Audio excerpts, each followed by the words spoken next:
révolte et que voilà, on n'aurait pas eu le sort. À l'occasion du 18e sommet de l'Organisation internationale de la francophonie, la secrétaire générale de l'instance a dénoncé le déclin de la langue française dans les institutions internationales.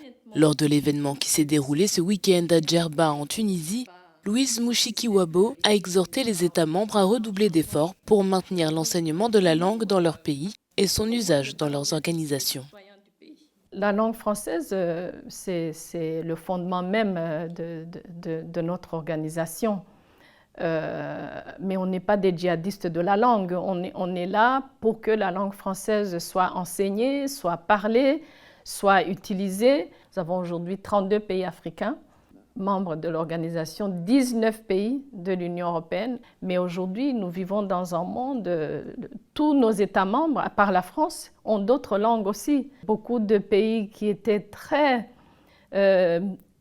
axés sur la langue française, aujourd'hui sont ouverts aux espaces nord-américains, l'anglais, le chinois, le turc, l'arabe. Si l'on observe une augmentation de 7% du nombre de francophones dans le monde entre 2018 et 2022, liée notamment à la démographie africaine, les manifestations d'un rejet de la présence militaire française dans certains pays du continent, ainsi qu'une dénonciation de l'ingérence de l'ancien empire colonial, se multiplient dans ces anciennes colonies. La révolte qu'on voit surtout dans la jeunesse francophone en Afrique, pour moi, c'est plutôt une affirmation d'une identité beaucoup plus élargie et une identité multiple. Aujourd'hui, c'est une jeunesse qui ne veut pas appartenir à un grand pays, en l'occurrence l'ancien pouvoir colonial.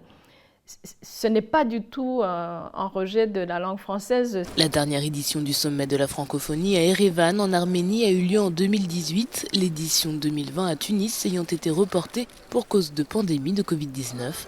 88 États et gouvernements composent l'Organisation internationale de la francophonie, 54 membres, 7 membres associés et 27 observateurs.